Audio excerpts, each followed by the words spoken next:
And now we have with us from Yerevan, Armenia, Stepan Grigoryan, who is the chairman of the Analytical Center on Globalization and Regional Cooperation, to discuss what's happening there and what's happening in Karabakh. Stepan, thanks a lot for being with us. And really, what are the recent news? And I know you are in touch with people in Karabakh.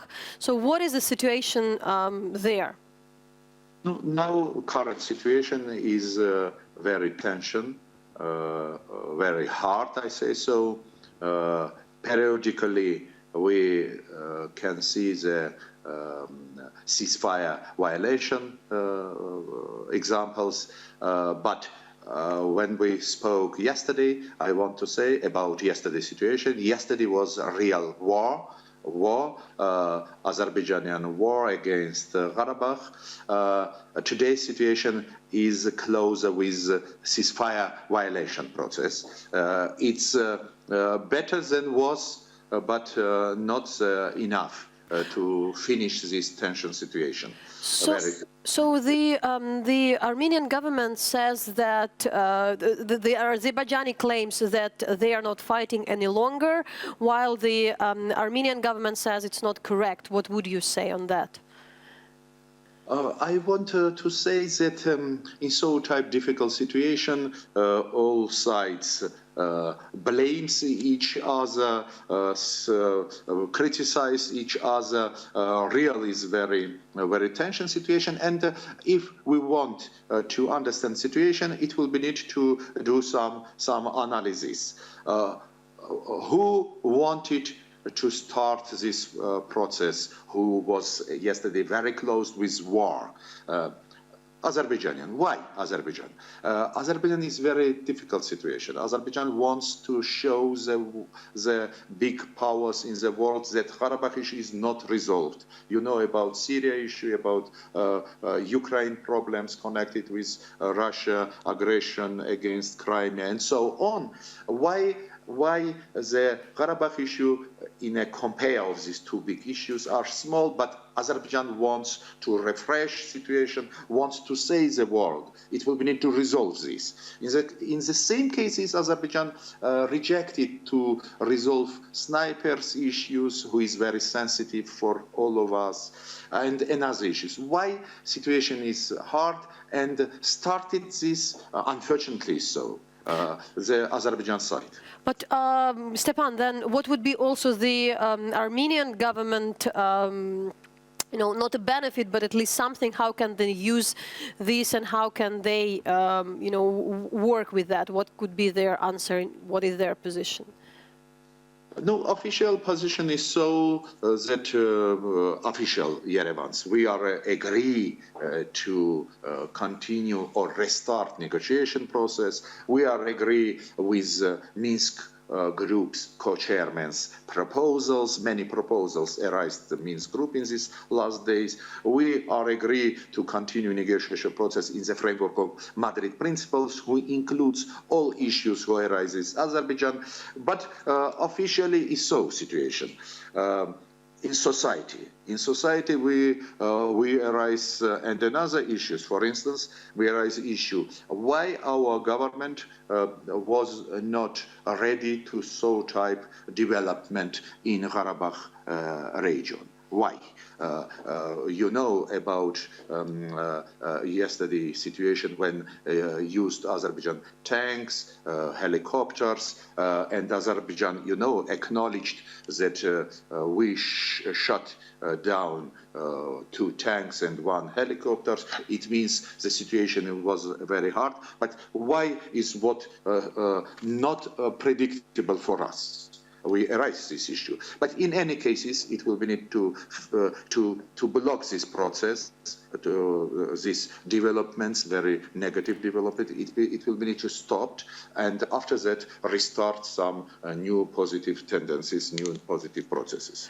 It's very important for us also to know, because there is a very dubious information about the figures, numbers, casualties among the military and civilians. What will you know? Because somebody says there are 200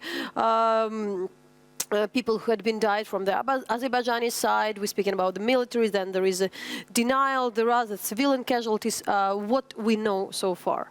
Unfortunately, unfortunately, when started this process, Azerbaijan, they started this process, they pushed or fighting not only against the Karabakh army, but in the second time against civilians.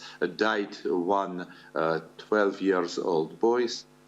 Unfortunately, so, and we have many died soldiers, big number. In Azerbaijan cases, when you speak about a big number, it's how many? A dozen? Because I understand it's not confirmed. But officially, our government says, and Karabakh said about 18. Okay.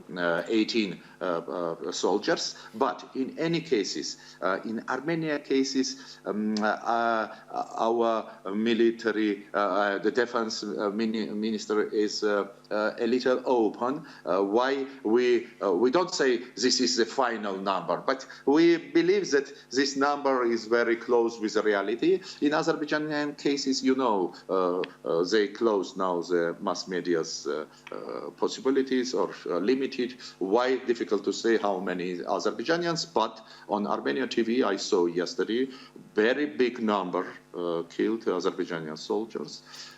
Unfortunately, his situation is very bad. Unfortunately, so, but big numbers. They saw us the tanks, Azerbaijani tanks, who we shot down, and yes, big numbers, and from Azerbaijani side. And Stepan, so also we hear often that sometimes from time to time about escalation in the region. It's an old frozen conflict, and but we've also read that there was something more significant happening, something compared to how it was in the end of the war in 1994. Can you please shortly put into the context what is happening compared to all the others cases of this kind of escalations? Process of clashing process, this whole process was very similar as was the war in 92-94. Very similar. We can say was 1 days, but was war. Was not a violence process. The sides used heavy weapons, use tanks, use aviations. Why? I want to say that situation is very terrible, very serious. When we speak also about Karabakh, it's always, there are a lot of different sides. We often hear about the Russian influence on the region. It's definitely there in connection to the Azerbaijan and to Armenia. There were both the leaders of those republics traveling to the United States at the same time. There is always a lot of accusation on Turkey, which has a very complicated relations with Armenia and is supporting Azerbaijan. So what is on stake? What are the roles of these regional partners? Russia, Turkey, and probably somebody else you'd like to mention. Unfortunately, this last, I speak about last 2 or 3 years, Turkish role is not so constructive. Why? Turkey every time criticizes only Armenia and helps only Azerbaijan. And so type one-side policy is not useful for resolution of Karabakh issue. And yesterday they did a statement and criticized only Armenian side. But strange was. But Russia's policy is difficult. You know better that Russia, difficult to say what that aims has today. Russia connected with Karabakh officially. They say we are ready to help us. Russia is co-chairman and so on. But different versions we listened. Maybe Russia wants to protect Azerbaijanians' membership in the Eurasian Union. Maybe Russia is now closer with Azerbaijan, not with Armenia, and so on. Many versions. But in any cases, I am, as an expert, I want to say I am sure that this initiative to start war situation, hard situation in Karabakh comes from Ilham Aliyev. Unfortunately, so Azerbaijan today has many different problems connected with human rights, with oil prices who diminished quickly, hardly, and so on. Maybe this whole situation did so that Aliyev risked to start this tension situation, to start this, no, I don't say full war, but it's a situation who is very close with war. Okay, thanks a lot. That was Stepan Grigoryan, the chairman of the Analytical Center on Globalization and Regional Cooperation, talking with us from Yerevan, Armenia.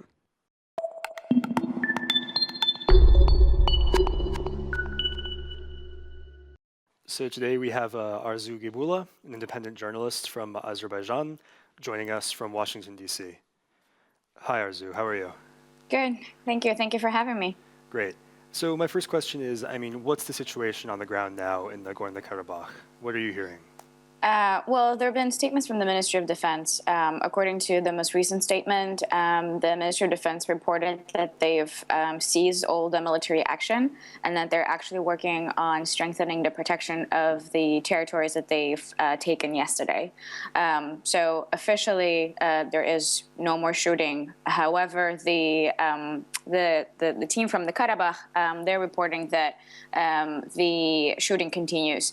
So we have slightly contesting reports, official reports, unofficial reports, but this is the situation, the current situation on the ground. Sure, and so Azerbaijan has declared this so-called unilateral ceasefire. As far as you can tell, are there more, I suppose, ceasefire violations you could say from the Azeri side or from the Armenian side? There have been mutual ceasefire violations. In one of the statements that came out today, the Ministry of Defense said that the Armenian side violated the ceasefire 130 times. Similar statements are coming from the Armenian side on the violation of ceasefire by the Azerbaijani side. I think if you compare, and from my conversations with experts yesterday, there is a general feeling that Azerbaijan has a tendency to violate the ceasefire first. Precisely because its territories are occupied, and that there is obviously resentment on the side of Azerbaijani government. But yeah, it's if you compare, I think they're mutually responsible. And it's clear that there have been tensions here for years, but has anything specific happened in the past couple weeks or past few months that have really led up to what happened yesterday? That's the thing. Unlike other occasions, there's been no sort of political discussion or event that could have possibly led to this. It could be that it's just that time of the year. It's spring. Usually ceasefire violations in this context. If you remember last summer, again, it was during the summer that there were serious ceasefire violations. So it could be just the timing, because otherwise it's really difficult to make sense, especially when President Aliyev and President Sargsyan were in D.C. for the Nuclear and Security Summit, and all of this happening in their absence is slightly, it raises some questions, of course. Sure. And have you heard, is there any sense, or could you explain, just in terms of sheer events, how exactly this began? Who fired the first bullet? Who saw who? What happened? Well, yesterday, at first reports, they were coming in from the villages that are really close to the ceasefire line, to the front line. There were reports that a shell from the Armenian side dropped into a home of Azerbaijani family, killing the father and blowing up the legs of the son. The son later was reported dead. But then on the Armenian side, there were reports that Azerbaijan began the fire first.